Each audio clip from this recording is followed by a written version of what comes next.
Aha! How do I cut this fabric? I think I need more hands. 2 is obviously not enough.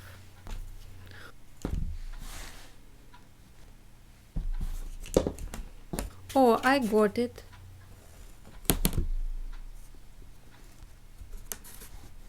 Oh no, still not good. What am I doing wrong? Well, there is no need to freak out. This is a common problem and it can be easily fixed. In this video, I will show you how. Hi, I'm Olga from hberry.com. Want to know how to cut tricky knit fabrics? This video covers all of the important points you need to know about cutting knits. Knit fabrics don't behave the same way that woven fabrics do. The first step is to prepare your fabric for cutting by pre-washing it. Why is it better to pre-wash fabric? We need to make sure the fabric won't lose its shape, won't shrink or be discolored when you use it for a sewing project. How to pre-wash knit fabric? Well, it depends. What type of knit fabric is it? Is it natural fabric like cotton, linen, wool or silk? Or is it synthetic? Or is it a blend? The problem is that when you make a garment from some knit fabric, you don't put a laundry label on it. What do I usually do? I want to pre-wash and dry my fabrics in a way that will make them shrink the most. So I go ahead and shrink them now, so that when I finish sewing my garments, they will maintain their size and shape with repeated washes. I wash all cotton-like fabrics in hot water and dry them on high heat, unless I clearly see that the fabric is not cotton. Doing this will cause them to shrink as much as they can. And if I use other types of knits like rayon, silk, lace, fleece, velvet, I still pre-wash them but in cold water and use a dryer on low heat or even no heat. By the way, if you are interested in different types of knit fabrics you can use for your project, I have a detailed tutorial on my site, so check it out. Pre-wash your fabric without any laundry detergent. Some knit fabrics are dry clean only.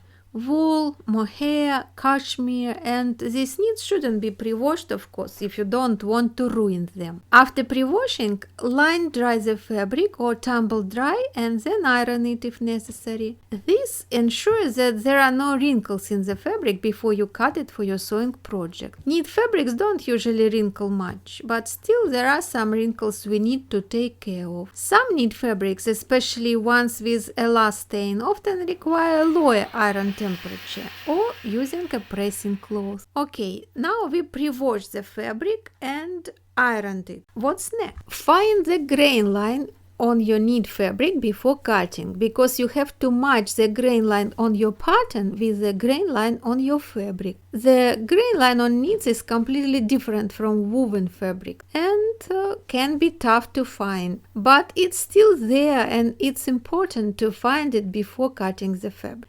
Maybe you have had a jersey dress at one point that laid nicely at first. Then, after wearing and washing it, the fabric started to twist. The reason it does that is because it wasn't cut along the grain line. And here is an example with my top. So, how do we look for the grain line on knit fabric? First, you should find the right side. Yes, knit fabrics have a right side and a wrong side. When you work with a material with a print, it's easy to tell which side is the right side, because it's the side with a print.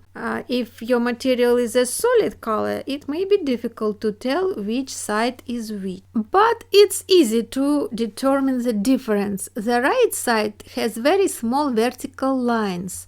You can clearly see them when I zoom in the camera. They look like knit pearl loops that you see in a sweater, just a lot smaller. And the wrong side may look like it has a horizontal texture with tiny knots. But some knits have the right side on both sides of the fabric. Double knits, interlock knits. This is interlock knit. It has these tiny vertical lines on both sides. And if your double knit fabric or interlock knit fabric has a solid color, you can use both sides as the right side. Let me give you a small but useful tip. You found the right side of your knit fabric, but you can easily lose it again while handling the fabric. So mark the right side with a piece of painter's tape. So, to find a grain line on your knit fabric, look at the right side of your fabric. Do you notice these tiny little vertical lines on the surface that resemble ribs or the letter V? And if you follow one of these vertical lines, you will find the grain line of your knit fabric. Usually it's parallel to the selvage ends of the fabric. So if the loops are really tiny and you cannot see them without a magnifying glass, you can use a ruler and measure the same distance from the selvage edge and mark it with pins, tape or fabric markers. But you can do it if only the selvage edges are not curling. And if they are curling, like you see it with this fabric, you will have to uncurl them first. So let me show you how to stop knit fabric from curling. It's always better to use knit fabrics that don't curl after cut. Interlock knits, double knits are the easiest knits to sew because the edges don't curl. So if you don't want to deal with curling edges, you can always choose the most stable knit fabric. But the most common knit fabric is jersey knit, like this fabric. And if you like to use knits, you cannot avoid jersey. Knit fabric curls to which side? Most of the time, cut edges of jersey knit fabric curl toward the right side. But sometimes you might see selvages rolling toward the wrong side of the fabric. And while curling is annoying, if you have solid colored jersey fabric, this rolling may help to find the right side of the fabric. If you are working with a jersey knit fabric that wants to curl up after you cut it, there are a few things you can do to help straighten those edges out. First of all, don't stretch your fabric edges. Stretching will curl them even more. Second, use spray starch. This is my preferred method of handling curled edges. The spray starch doesn't make the fabric very stiff or crunchy, but it smooths out the fabric and stops the curling. If you can, use eco-friendly starch made with cornstarch. I don't like using spray in my sewing room near an iron. The bottle may contain flammable chemicals, so I usually take the fabric in the laundry room and spray it over a sink. There is no need to starch the entire piece of fabric. Focus on the areas that are trying to curl up on you.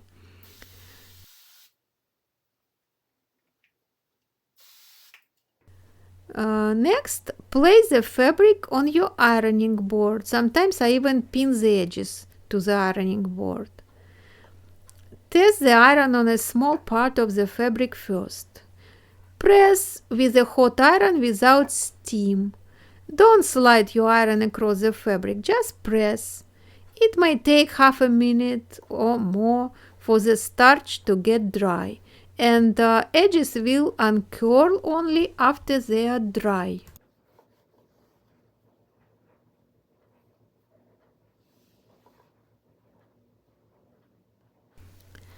You may notice that the iron is sticking to the fabric. Not a problem, it will not leave any residues on the iron or on the fabric. Repeat this process on different areas of fabric until you have finished all of them. You might want to wash the garment made with this method, but the starch will wash out easily. And now let me show you how easy it is to uncurl the spandex fabric you saw in the beginning of this video. So I sprayed with starch. I didn't go to my laundry room for this one, and you can see that my ironing board already has some spots. For spandex, I'm using my favorite pressing cloth, 100% silk organza.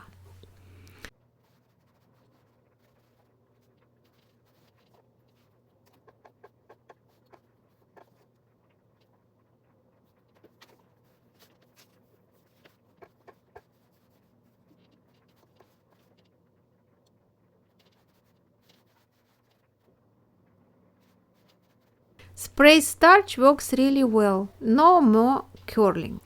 And if you are allergic to those sprays, you can easily make your own starch at home. There are many online tutorials on how to make your own starch. Sometimes edges curl, but they are manageable if you don't stretch the fabric.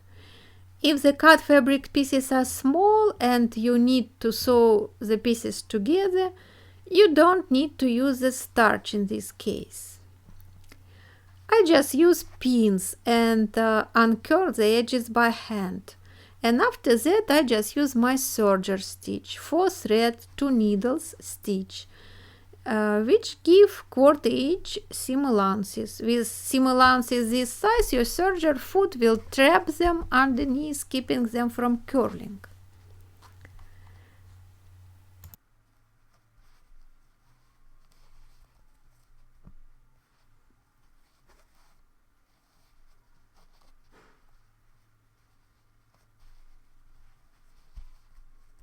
Sometimes curling edges are not even bad and can be used as a decorative element of a garment, and that's exactly what I did when making my 30 minutes dress without a pattern.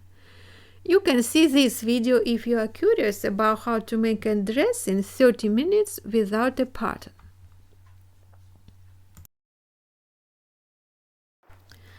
Now let's place the fabric on the cutting table. The key to cutting knit fabrics is to ensure that there isn't any tension placed on them. Find a place to put your material where there won't be any pieces hanging down and causing tension. A large cutting table with a cutting mat to protect it is a great place for cutting knits. If the table isn't large enough to hold the entire piece of fabric, loosely roll the material just enough so that it's all on the table. When following a pattern, my preferred way to cut knit fabrics is using a single cut and not cutting on fold.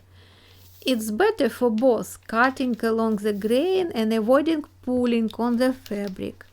But for this I usually need to make a full pattern of all the pattern pieces. I mean, I'm not using half bodice, half back.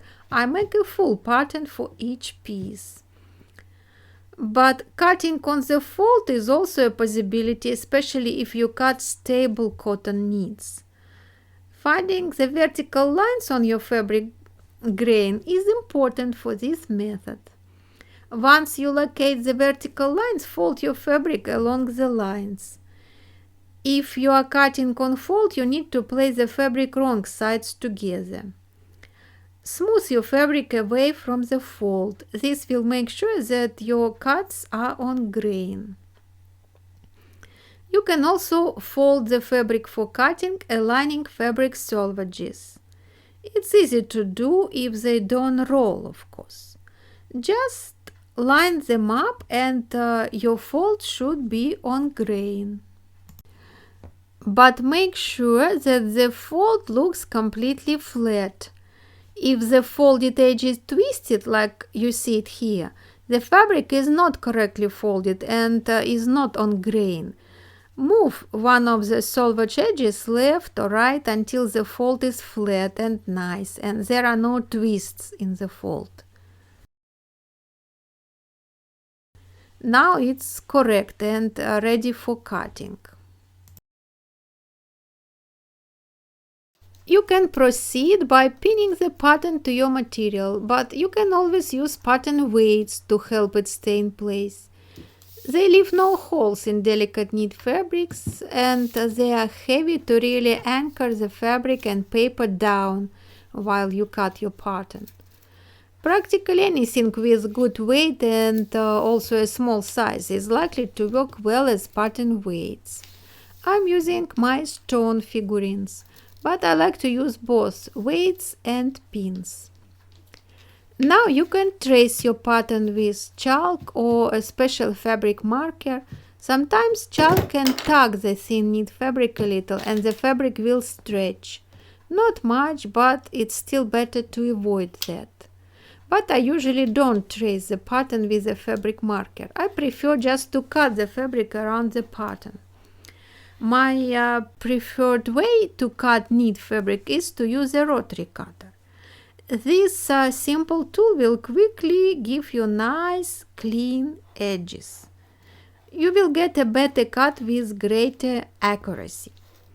Keep the blade pressed against the fabric so you don't get any skipped spots. Also, make sure you put a new blade in your rotary cutter because knit fabrics with elastane can be effectively cut only with a very sharp blade. But even with a new blade, I sometimes have a few missed threads that are not cut and have to go back and cut them. I like to use a Martelli rotary cutter. Keep your rotary cutter blade in good shape. Clean off any fuzz that may accumulate after each use. But of course you can cut knits with regular fabric shears.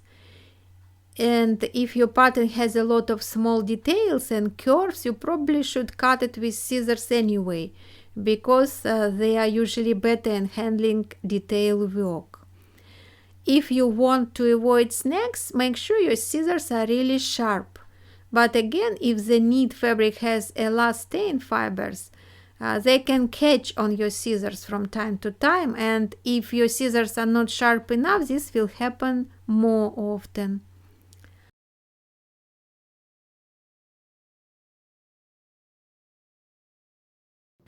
The last step in cutting knit fabric is transferring all of the markings onto fabric before you start sewing it. The essential markings to make are the notches. This allows the two pieces of fabric to line up along edges when they need to be sewn together. You can either mark notches with a fabric marker and pins or make small snips with scissors. Make sure that the snips don't go too far into seam allowances. But some knit fabrics run where you snip them, so in this case don't snip and mark pattern lines on the wrong side of fabric with a fabric marker. And make sure that the notches stay visible while you sew it. I like to use different markers. This one is called friction pen. It marks really nice and the marks will disappear with the heat of the iron. Now, if you want to see how to make a slip dress from knit fabric without a pattern, go and watch this video and I will see you there.